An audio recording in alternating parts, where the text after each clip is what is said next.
If you're over 45 and your knees hurt with every single step, one of these two shoes could change that. I bought a HOKA, I bought a Brooks. I tested both for 6 weeks. Same knees, same roads, same stairs. One of them clearly won. And trust me, it's not the one you think. Last year, after a simple 30-minute walk, my right knee swelled up so badly I had to sit down on a park bench, and I remember thinking, is this it? Is this just my life now? That day, I decided to find the answer. And believe it or not, I found it in a shoebox. Now, before I show you the shoes, let me share what I learned, because this changed how I think about walking forever. I went to my doctor first, and he said something I'll never forget. He looked at me and said, "Your knees aren't failing you. Your shoes are failing your knees." I asked him what he meant. He explained it like this, and researchers at Harvard Medical School have written about this exact thing. Every single step you take sends a force of roughly 1.5 times your body weight up through your knee joint. So if you weigh 180 pounds, that's 270 pounds of force per step. Now multiply that by the 2,000 steps in a 1-mile walk, and here's the part that matters for us. After 45, the cartilage inside our knees, that natural shock absorber we were born with, gets thinner. Scientists at Johns Hopkins have described knee cartilage as having very limited ability to repair itself once we hit middle age. So all that impact force, it has nowhere to go except straight into the joint. My doctor put it simply, after 45, your shoes have to do the job your cartilage used to do. That sentence hit me hard because I was walking in 5-year-old sneakers that were flatter than a pancake. There's even research published in medical journals like Arthritis and Rheumatology showing that the type of shoe you wear can measurably change the load going through an arthritic knee. Think about that. The right shoe isn't fashion, it's medical equipment for your joints. So I asked my doctor, fine, which shoe do I buy? And he smiled and said, everyone asks me that. The two names you'll hear everywhere are HOKA and Brooks, but which one is right depends on your knees. Well, that wasn't good enough for me. I wanted a real answer, so I bought both. With my own money, no sponsorship, nobody paying me, and I put them head to head. Here's exactly how I tested them, so you know this is real. 6 weeks total, 3 weeks in the HOKA Bondi, their most cushioned walking shoe, 3 weeks in the Brooks Ghost Max, Brooks' most cushioned option, same daily walk every single day, 40 minutes, a mix of hard pavement, a small hill, and a flight of stairs, because stairs are where knees over 45 really get tested. And I kept a notebook. Every day, 3 entries, how my knees felt during the walk, right after the walk, and this is the big one, the next morning. Because let's be honest with each other, at our age, the next morning tells you the truth. Anybody can feel fine at 2 p.m. It's that first step out of bed at 6 a.m. that doesn't lie. All right, let's start with the HOKA. The first thing you notice is that huge, thick sole. It looks almost cartoonish. My wife took one look and laughed at me. I felt like I was wearing platform shoes from the 70s. I almost returned them right there. But then I took my first step and I understood the hype. It genuinely feels like walking on a mattress. That thick foam just swallows the impact. On hard pavement, which is normally the worst surface for my knees, I felt the difference within the first 10 minutes. I actually stopped walking, stood there, and thought, where did the pounding go? Now here's the educational part, because I looked into why this works. HOKA uses what's called a rocker sole. The bottom is slightly curved, like the bottom of a rocking chair. It rolls you forward from heel to toe. Biomechanics researchers, including teams at the University of Calgary, one of the world's leading centers for footwear science, have studied how these rocker-shaped soles can reduce the work certain joints have to do with every stride. For my stiff morning knees, that rolling motion felt like power steering for my legs. The numbers from my notebook. In my old shoes, my walking pain was about a 6 out of 10.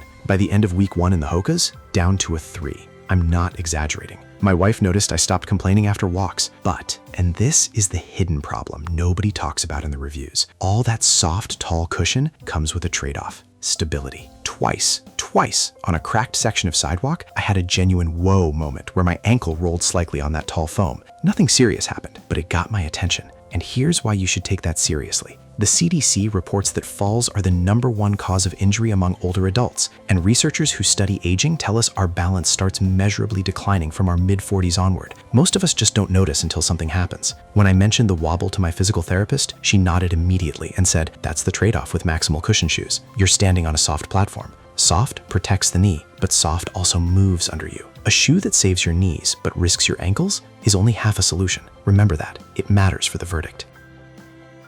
Now, the Brooks. Week 4. Fresh legs, fresh notebook page. Right away, they feel completely different. Still very cushioned, but firmer, more grounded. Here's the best way I can describe it. The HOKA feels like a mattress. The Brooks feels like a really good armchair. Supportive, structured, planted. Brooks builds their shoes on a wider, more stable base, and I felt it immediately on that exact same cracked sidewalk that made me wobble in the HOKAs. In the Brooks, nothing. solid, confident. My foot felt held, not just cushioned. There's a real difference between those two things, and it took me 6 weeks to fully understand it. The toe box is also noticeably roomier. Now, if you're over 45, listen to this part, because podiatrists say our feet actually spread and flatten as we age. The American Podiatric Medical Association has long warned that narrow, tight toe boxes contribute to bunions and forefoot pain, problems that get much more common after 45. My toes could actually spread out in the Brooks. My pinky toe sent a thank you note. Now let me be completely honest with you, because that's the whole point of this video. During the walk itself, my knees felt slightly better in the HOKAs. The Brooks absorb shock well, but you feel the ground a little more. But then came the next morning test, and this is where everything flipped.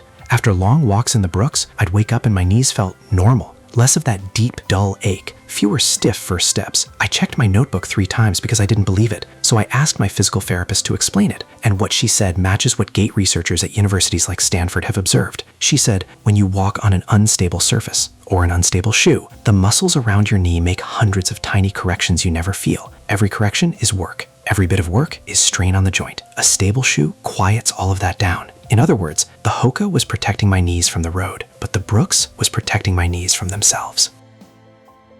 All right, let's put them side by side. 7 categories, real results. Cushioning, HOKA wins. It's not even close. If your pain is sharp impact pain, that pounding on pavement, HOKA's foam absorbs more of it, period. Stability and balance, Brooks wins. Wider base, firmer platform, 0 wobble. If you've ever had a stumble or balance concerns you at all, Brooks. Comfort out of the box, HOKA. 0 break-in period. Day 1 felt like day 30. Fit for wider feet, Brooks. Roomier toe box, plus they come in wide and extra wide sizes. If your feet have spread over the years like mine, Brooks. Stairs and hills, this one genuinely surprised me, Brooks. Here's a number that shocked me when I read it. Orthopedic researchers have measured that walking downstairs puts up to 3 times your body weight through the knee. 3 times. Downstairs is the single hardest thing your knees do all day, and the firmer Brooks gave me noticeably more control on stairs. The Sunkokas, going downhill, felt slightly like they were pushing me forward. Durability? Brooks. Their firmer foam holds its shape longer. Very soft foam like HOKA's can pack down over the months. And here's the sneaky part. Once it packs down, that knee protection quietly disappears while the shoe still looks fine. My physio's rule, replace the shoe when the cushion dies, not when the shoe looks old. Those are 2 different dates. Price, both sit around $150 to $180 depending on the model. Not cheap, I know, but let me give you some perspective.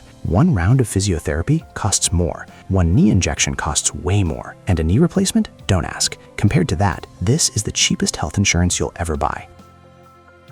6 weeks, 2 shoes, 1 pair of 45-plus-year-old knees. Here is my honest verdict. If your number 1 problem is impact pain, pain that hits during the walk, on hard pavement, that jolt with every step, get the HOKA. The cushioning is genuinely in a class of its own. And I'm not alone. Health Magazine's independent testing panel rated a HOKA as their best overall shoe for knee pain. But if you're like me, stiffness in the mornings, balance that isn't what it was, and that deep next day ache, my winner is the Brooks. 1 sentence sums up my entire 6 weeks. Write this down. The HOKA felt better during the walk, but the Brooks made my knees feel better the next morning. And at our age, my friend, the next morning is what counts. One last gem from my physiotherapist. She told me, if you can afford it, own both. Rotating between 2 different shoes changes the stress pattern on your joints, and studies in sports medicine show runners who rotate shoes get injured less. So that's what I do now. HOKA for long pavement days, Brooks for everyday walks, stairs, and uneven ground. And as a bonus, both pairs last longer.